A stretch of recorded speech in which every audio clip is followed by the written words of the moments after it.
Welcome buddies to my YouTube channel Unique Class Chemistry Physics Class 12th Chapter number 2 Electrostatic Potential and Capacitance।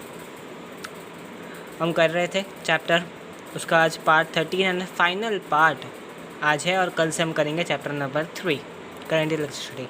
आज last 5 topic इस video में cover करेंगे। पहला topic है charging and discharging का capacitor. Capacitor को हम charge या डिस्चार्ज कैसे कर सकते हैं। पहले है चार्जिंग। ये कैपेसिटर ले लिया हमने एक बैटरी के साथ जिसका पोटेंशियल V है, उसके साथ हमने ज्वाइन कर दिया। तो पोटेंशियल का फॉर्मूला है work done upon charge. So work done is equal to potential into charge. तो एनर्जी जो बैटरी से मिलती है वो है VQ और एनर्जी जो बैटरी में जाती है वो है हाफ VQ। आधी बैटरी रेजिस्टेंस होता है, उसकी वजह से हीट एनर्जी में कन्वर्ट हो जाती है। तो दैट इज़ डिस्चार्जिंग का फर्स्ट केस है। डिस्चार्जिंग के फर्स्ट केस में हम पहले कैपेसिटर लेंगे, उसको चार्ज करेंगे, चार्ज कर दिया, उसके बाद एक डिस्चार्ज कैपेसिटर उससे ज्वाइन कर देंगे। तो और वहाँ से हमने निकालना है उसका पोटेंशियल डिफरेंस या एनर्जी डिफरेंस, जो एनर्जी इनिशियल एनर्जी फाइनल में डिफरेंस निकालना है। सो पहले की एनर्जी जो पहला कैपेसिटर था उसकी एनर्जी है हाफ C1V²।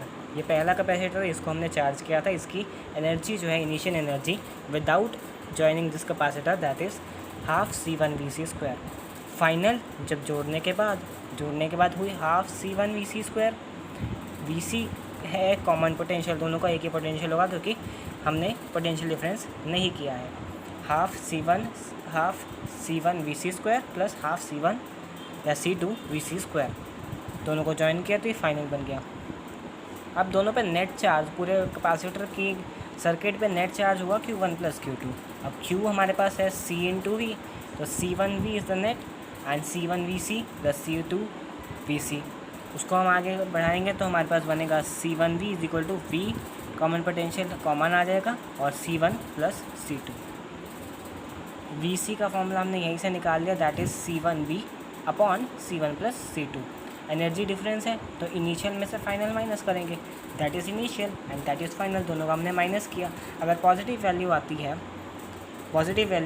तो मतलब इनिशियल बड़ी हुई, पॉजिटिव वैल्यू आती है तो इनिशियल बड़ी हुई और फाइनल कम हुई, मतलब फाइनल कम होगी, लॉस ऑफ एनर्जी हो गया। तो यहाँ पर देखते हैं, देखिए हाफ C1V² प्लस हाफ, अब Vc की जगह हमने जो है Vc की वैल्यू डाल दी जो Vc हमने निकाली थी, उसका square into C1 plus C2। यहाँ से ये दोनों कैंसिल हुआ, जो हमारे पास फाइनल फार्मूला आया that is half C1V²V² upon C1 plus C2। तो ये पॉजिटिव वैल्यू है, मतलब एनर्जी का लॉस हुआ है। अब दूसरा, welcome buddies, chapter number 2 electrostatic potential and capacitance physics class 12th से आगे हम डिस्कस कर रहे थे। वहाँ पर अब हम पहुँचे थे charging and discharging of a capacitor. तो चार्जिंग हमने देख ली थी, डिस्चार्जिंग का फर्स्ट केस देख लिया था जिसमें था कि एक चार्ज कैपेसिटर है, उसको हमने पहले चार्ज किया, फिर डिस्चार्ज कैपेसिटर से जोड़ दिया। अब जो दूसरा केस है उसमें चार्ज कैपेसिटर है, उसको दूसरे चार्ज कैपेसिटर से हम जोड़ेंगे। फर्स्ट ई इनिशियल जो है, ई इनिशियल यानी कि एनर्जी इनिशियल एनर्जी थी जिसमें दोनों आपस में जुड़े थे, दोनों चार्ज थे, दोनों की अलग अलग एनर्जी निकाल दी हमने, क्योंकि इस पे भी चार्ज था, इस पे भी चार्ज था। पहले वाले में इस पे चार्ज नहीं था, इसलिए हमें सिर्फ हाफ C1V² लिया था। लेकिन अब दोनों चार्ज है तो दोनों लेंगे, दोनों को ऐड कर दिया हमने, दोनों को ऐड किया। अब फाइनल ऐड करने के बाद हमारे पास एनर्जी कितनी बनी, हाफ C1Vc, क्योंकि पोटेंशियल अब सेम हो गया तो हाफ C2Vc²। दोनों को हमने माइनस कर दिया तो हमारे पास एनर्जी डिफरेंस यानी कि टोटल एनर्जी चार्ज जो हुई है वो हमें मिल जाएगा। तो हमने माइनस किया यहाँ पर E initial minus E final, दोनों को माइनस कर दिया हमने।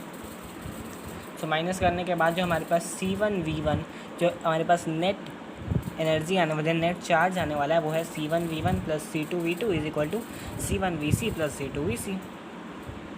उससे हम निकालेंगे, इसको कॉमन ले लिया, अब इससे हम Vc का फॉर्मूला निकाल लेंगे। Vc का फॉर्मूला आया हमारे पास that's C1V1 plus C2V2 upon C1 plus C2।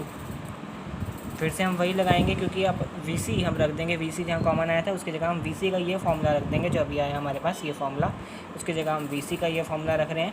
तो इससे अगर हम निकालें तो C1 square V1 square plus C1 C2 V1 square plus C1 करते करते इसका अगर डिनोमिनेटर्स का सेम लेकर हमने LCM लिया तो हमारे पास ये इतनी बड़ी इक्वेशन आई जिसमें से C1 V1 स्क्वायर या C1 square V1 square C2 square V2 square cancel हो गया। हमारे पास बचा सिर्फ C1 C2 V1 square C1 C2 V2 square और नीचे बना 2 C1 C2 V1 V2। C1 C2 को कॉमन ले तो हमारे पास बनेगा V1 square plus V2 square minus 2V1। तो ये फॉर्मूला बन गया A square minus B square का। तो यही फॉर्मूला हमने यहाँ लगा दिया, that is half C1 C2 upon C1 plus C2 और नीचे है हमारे पास इनटू में V1 स्क्वायर माइनस V2 का होल स्क्वायर। तो ये हमारे पास पूरा फॉर्मूला बना। ये भी पॉजिटिव में है तो यहाँ लॉस ऑफ एनर्जी हुआ, यानी कि दोनों को जोड़ने के बाद, चार्ज से जोड़ने के बाद लॉस हुआ एनर्जी का। तो यही ख़त्म नहीं होता अगला चैप्टर हमारा। अभी अगला चैप्टर, इसी चैप्टर में एक और कॉन्सेप्ट है हमारे पास, फोर्स ऑन अ प्लेट और वेन डायग्राफ जनरेटर। चलिए देखते हैं उसको। तो उससे आगे हम कंटिन्यू करेंगे फोर्स ऑन अ प्लेट। सो अगर एक कैपेसिटर है जिसके 2 प्लेट्स है तो एक दूसरे पर फोर्स तो लगा रही होंगी।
सो हमारा last topic of the chapter that is when digraph generator, that is the when digraph generator. यहाँ पर हमारे पास सबसे पहले देखते हैं इसके यूजेस क्या होते हैं, हम कहाँ कहाँ यूज़ कर सकते हैं इसको यूज़ कर सकते हैं हम तो प्रोड्यूस हाई पोटेंशियल प्रोड्यूस करने के लिए हम इसको यूज़ कर सकते हैं। इसको यूज़ करते हैं हम एक्सेलरेट करने के लिए चार्ज पार्टिकल्स को।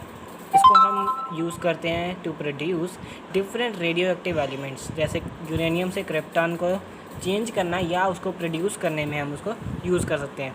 और मेडिकल फील्ड में हम यूज़ कर सकते हैं इसको कैंसर के ट्रीटमेंट के लिए। तो देख लेते हैं इसकी कंस्ट्रक्शन एंड वर्किंग क्या होती है।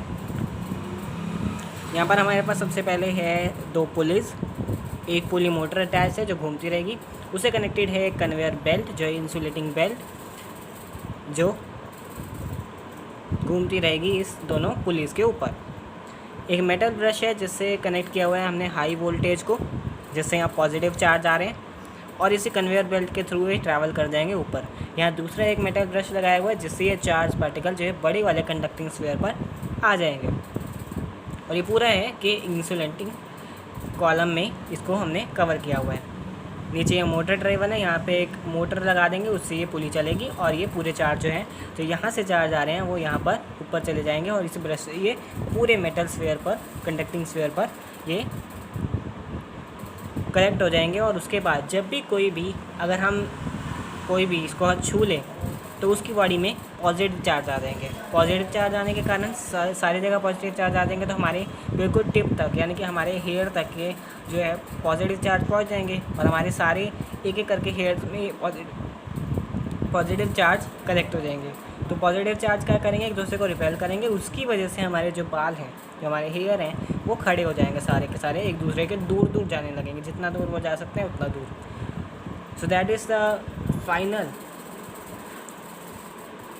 Of the chapter. यहाँ पर हमारा चैप्टर ख़त्म होता है। ये वेन डायग्राफ के जनरेटर की थोड़ी सी यहाँ पर थ्योरी पार्ट थी इसको कवर करके हमारा चैप्टर ये कंप्लीट होता है। और कल से हम करते हैं chapter number 3 current electricity. So thank you so much and hope you will all understand what I have taught. Thank you so much.